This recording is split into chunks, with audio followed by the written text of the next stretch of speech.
It was so nice and chill in Togo. The only problem I had was when I was coming back. Apparently, I don't look Ghanaian.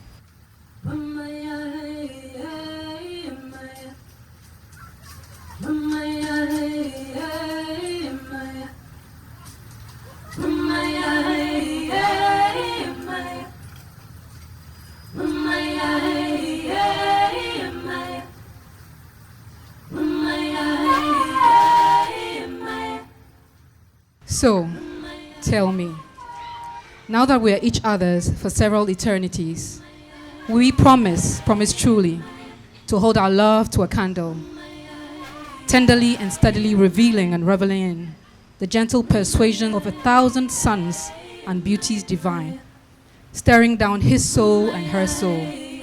Will we promise to keep each other's secrets from the harm of neglect and ego? Will we complete each other's sentences like unrelenting kisses on an endless honeymoon? Tell me, will we water each other's dreams in dry times?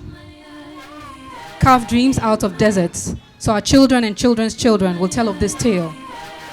To eyes and ears yet unborn, tell the lands here and there that X and Y redefined love, built in love, fought for love. Tell me,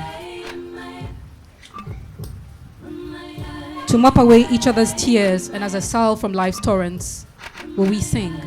Will we sing of love? Welcome to Curating Dreams, a creatives podcast. My name is ₛₑᵤₛ. Today we're at Green Gold Gardens because we have the final in the series, the Yellow series, the Wellness series, and we're in nature, as you can see, with Bettina. And I am ID James Brown. So the theme for today's event is seriously unserious, and we're respecting the theme, which is it's a challenge for most of us. Life has gotten so serious, especially as adults, that it takes a conscious effort to not be so uptight and move with the stress in the world, blah blah blah. There's a bouncy castle behind us. Everything. There are pegs on my t-shirt today. We're just like, today nothing according to so-called rules. But my first thoughts are how either one of us got into this business of wellness, because James, you're into humor therapy, and Bettina, you have a platform called Finding Your Voice, where you help people find their voice using music and other art forms. Any one of us could go first. Good. Usually, The handsome gentleman goes like first. ladies first. Today we've outnumbered you, so we. But today we're going according to the rules. So. Fair point. Well, so for me, humor therapy is a fancy word for comedy, because you had to, put a little flavor on it. But I did this because, first and foremost, I like to see people laughing, and if it's because of me, that's a bonus for me, right? And especially during the pandemic, I realized it was a form of relief because we were all stressed out. To me, it was a nice way of sharing my frustrations. And then once in a while, you look in the audience and you see someone nodding like, it's not just me.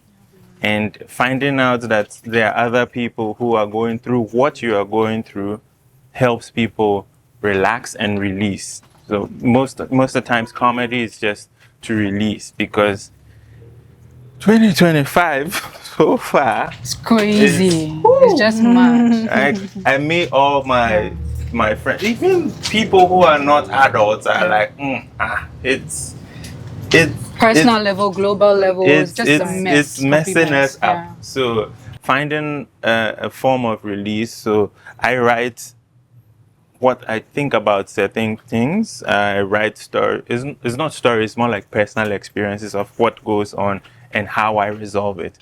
And I don't know who is in the audience. I help people to relax, and they might take something from it and also help them resolve whichever problem they have. Not all of them, because we are here. But it helps find the pockets of release. Yeah, it helps because also now that a lot of people know about mental health care, being able to laugh about some things brings the pressure down. Unlike when we were growing up, that it's a taboo subject. Just keep it to yourself. And we have grown up with a bunch of trauma, and now I'm using my trauma to make money. But is it during the pandemic you co-founded the comedy bar? No, I started comedy bar in 2013. Okay. But because of, I think at that time, Ghana wasn't very ready for comedy. It was very hard to explain to people what you are doing. You were fooling around yeah, source of income. and have locations back you and all of that. But I think once they locked us all in the house for a couple of months, people were like, maybe we should look into this thing, this music, this arts. Like the arts were the only form of release, TikTok and all of that stuff. So after the pandemic, I have seen a rise in Ghanaian comedy. People are ready to back and sponsor not just comedy, but the arts. So we have all these music, spoken word shows. So in a way, the pandemic was good. We could say that, it gave us the fact that it gave us a lot of introspection. And that's awesome. I could go before you, Bettina. One of the reasons that I came into this wellness, I've always cared about eating right, exercising, and all that. But last year, I was really, really sick. I think even we could say potentially fatally so. And I was checking all the boxes. I was eating right, exercising, blah, blah, blah. But my stress levels were way too high. So I got sick. If you want the details, you have to ask me in person. But so then it brought home more heavily, more strongly the fact that we need a more holistic approach to this wellness thing. You can't just be exercising, running, eating right, and thinking that everything will be fine. If your living conditions or the people you surround yourself with or the environment you work in are toxic, then you just kill yourself. So that's the inspiration behind Yellow. But tell us about your platform, Finding Your Voice. And how you came into it. Finding Your Voice, how it came to be, I think it's basically what you're saying. The world is so stressful. It's very hard. Life can be difficult. So for me, I found for myself, again, it's also like from personal experience, that navigating life is so much easier or like lighter if I am here, like if I'm centered, if I am with my own ideas, my own identity. And so Finding Your Voice is the attempt to help other people also find their true unique voice to themselves and be proud of that, be confident in that, know, I think, the difference of the external voices and your interior, your personal, actual, true voice. Authentic voice. Because it's difficult, I think, when we have so many different influences, starting from growing up, right? Our family, then maybe our environment where we grow up, the country, politics, everything adds to our thoughts and ideas and thinking. And I think sometimes it can, like growing up, can be difficult to identify which one is theirs and which one is mine. And I found, the more I found my own voice and my own values, and also the courage, I think, to stand up for them or like stand in that truth, I don't really want to say easier, but in a sense easier it got to navigate life. And that's like a joy and a wholesomeness that I found just so beautiful and rewarding, that I felt like everybody should feel that way, So that's kind of the idea of finding your voice, and it enters through music. So the bass, or maybe the core, is like a sound healing. So to maybe find a lot of answers and get back to that inner truth through the power of sound and music. And then from there, I have like different tools creatively that I apply and offer to maybe find a more sustaining way of living that truth. Because I think sometimes we have those experiences where it's like, man, this feels so good, if only I could stay here. So the other tools are kind of to help people stay there, or maybe find their way back there in the day-to-day, because that can be difficult. So what are your highest points, our highest points on this journey? If there's any one particular one, let's narrow it down. Maybe the past couple of months that stand out. Like an experience. Or wow. Or something that brought us joy. The past 2 months. Oh, okay. Past month, I would say so I have a monthly comedy show, and just before the show, this gentleman walked in. I go, he's looking for the show. I'm like, unassuming, but I was like, he looks familiar. And as the show began, a couple of friends came in. I was like, oh yeah, that's the German ambassador. I'm like, what? Like, but he came, he had fun, and thankfully, none of my fellow comics picked on him, because it's a thing here that there's an important person here. Now the show is about you. But we just had an amazing show, and he enjoyed himself and gave some advice. And I'm African. We know that as a kid, yeah, lawyer, doctor, but I decided to follow my path. My family didn't really like it until the checks started coming in. But I would say that because of what I'm doing, I have met people that if I got a bank job or something, I wouldn't have met them. I've actually met the president before, and he called me by name after I met him.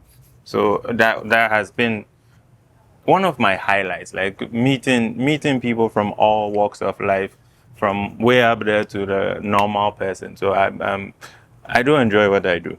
That's the point. Am I talking too much? No, it's perfect. I could go next. One of the high points for me is the feedback from the yellow events. We've had two so far, and all of them have been in enclosed environments.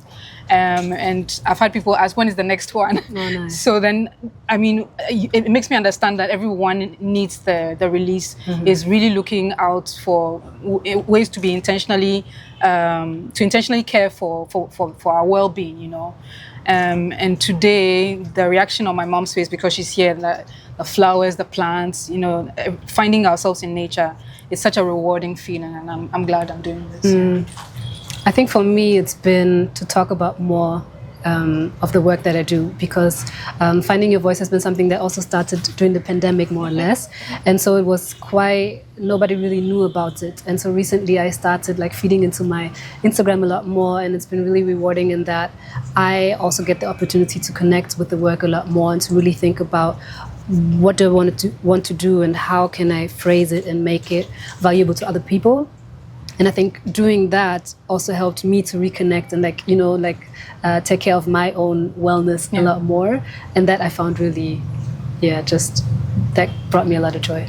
You know, I particularly, closing out, I particularly value conversations like this, because the question sometimes that gets asked is, who cares for the therapist? Who's the therapist? You know, so some of us who work in trying to give people that kind of safety net, if you will, we also have our own moments of low moments. Of course. And it helps to have, you know, to connect with each other.